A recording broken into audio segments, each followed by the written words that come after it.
Hello and welcome to episode 72 of Let's Run Facebook as a podcast with myself, Nick Boddington. As I promised last week on the last episode, we were going to look at some emails and why email campaigns are so good and you need to be using them no matter what you're doing. So let's get into it. Hello and welcome back to everyone to the podcast. Nice to have you listening again. I was going to say nice to see, but I can't see, but I know you're listening. Right, email campaigns. This is something that we all need to pay attention to. Now, most of our clients and people we deal with and things like this use email on a very minor level, as in they might have an ad basket email. They might have an email which is obviously has the shipping information just to say something's been confirmed when we're doing from an e-commerce point of view. They might get people to sign up to a newsletter, boring, that they send out every month from a B2B point of view. But what I want to sort of go over today is how much more important it needs to be, and the fact that email isn't dead, even though people think it is. So just because things are moving forward, social media, different platforms, SMS, all this sort of stuff does not mean that Facebook is dead. So Facebook is dead, email is dead. Right. So when I talk about email, I'm not talking about going out and buying lists. I'm talking about building lists. Okay. Big difference. Buying list, as what I do with my other companies, when we go out and we buy, my company sells databases. So business databases throughout the UK. Now that's one thing. So that's helping a B2B company send an email out to prospects. So it's more of a sales email to get people to come in, and then they can call the people who clicked on the email, etc. We're talking now about finding people who are interested in our product already because they've come to our website, and getting them to give you their email address in exchange for something else. And that's really important. It's an exchange. I want you to think about the value of someone's email address going into your list to be able to email these people to try and get them to convert. And I don't think enough emphasis is put on what the value is. What do you think it is for you to give someone's your email across to someone else when you know you're going to get emails from these people? And we all get emails all the time.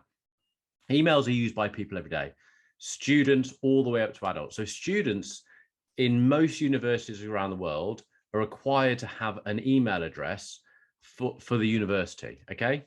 So that's how they start gathering their email address to start off with as a consumer. And then when you go into the working world, we're all using email. Everyone uses email. So this is why it's ironic how people think that email is dead. It's not. I get emails all the time from things that I want and I don't want. Unfortunately, we can't get away from that. People sell lists. I sell lists of email addresses to businesses. They're going to contact you. But at the same time, you also want to register for things and get emails on those sort of things. Okay, so everyone is using email. And over time, email hasn't got any better. But at the same time, it hasn't got any worse. Unlike platforms where social media platforms and things like that, where they're going out of fashion, or, you can see it with TikTok. TikTok has been going for a few years now, and we can already see the demographics going up in age. One of the fastest growing demographics on TikTok is 35 plus. Now, what happens when 35 plus get onto these platforms? Advertising starts. Platforms start taking advertising more seriously because the lower demographics, age groups, aren't spending as much money. But we know that in the 30 plus, we're the ones with the money. We're the ones who are going onto these platforms, seeing ads and spending our money. Okay. But at the same time, the youngsters have now got their mums and dads and aunties and uncles and family friends on the same platform, seeing the stuff that they were there. It was all very cool at the beginning on TikTok because it was just like the youngsters platform.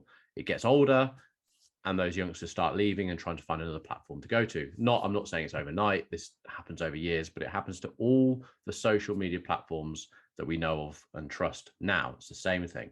So email is one of those things that stays strong all the time. Okay.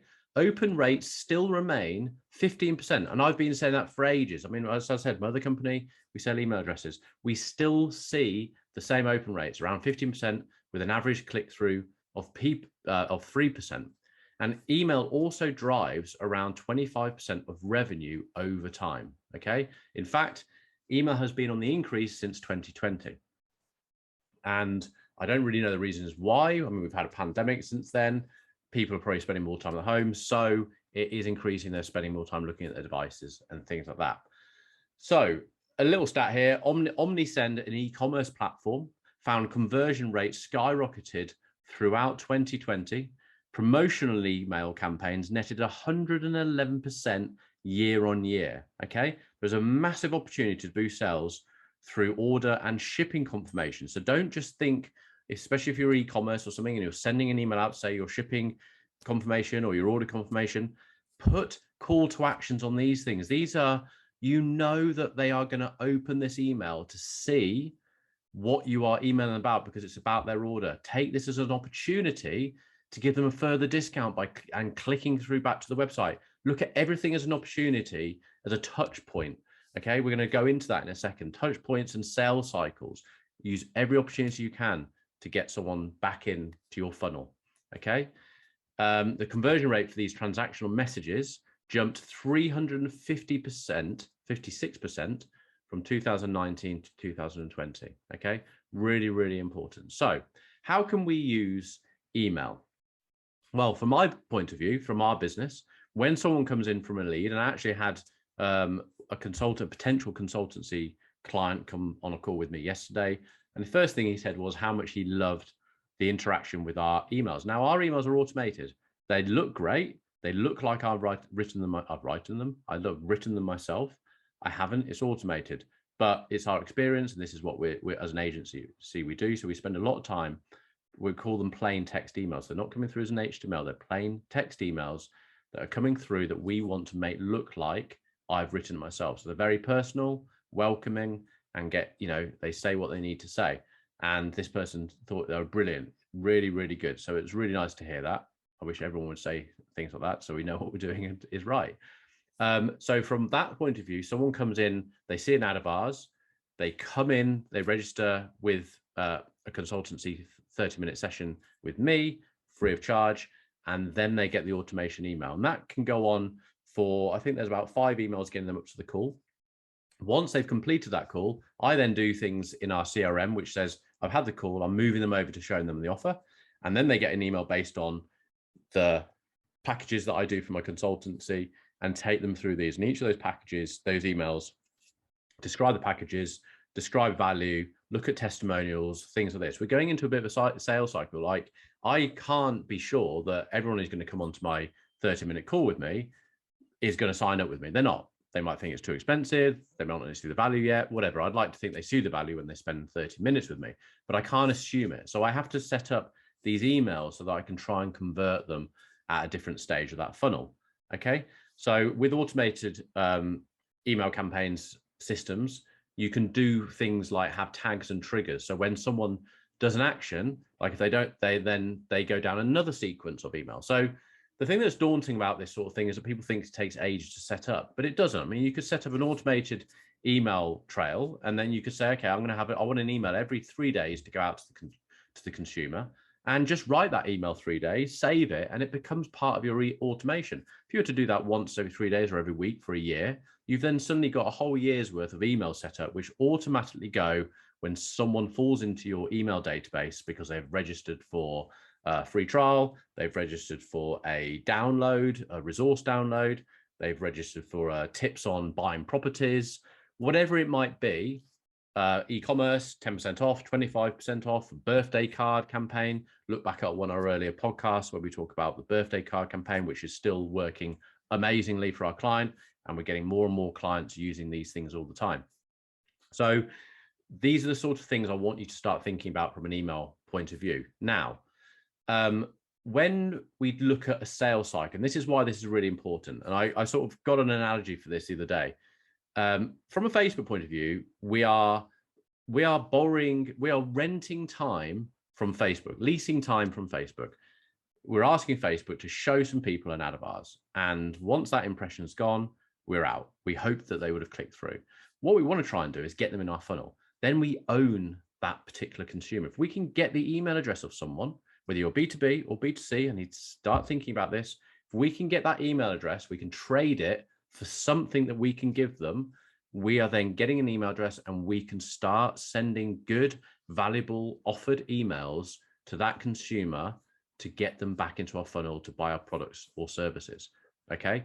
So it's really important we think like that, because as we're now finding that, and it will get fixed. The whole Facebook, Instagram, all this tracking stuff that's going wrong will get fixed. This is my other analogy on why it's so much harder now, and we have to sort of put these in place, is because Facebook, before iOS 14, Facebook's algorithm was so good that it knew when Joe Blogs was going to buy something. Okay, they looked at the billion bits of data information in its brain, in the computer's brain, that they know that if they show this ad, so you've launched an ad and you've set it for a conversion, and Facebook's gone out there and it knows when Joe Blogs is interested in buying your product or service in a very small amount of time. It comes through and you're getting these purchases, you're getting the leads and things like that. Now what we're doing is finding it very, very much harder to do that.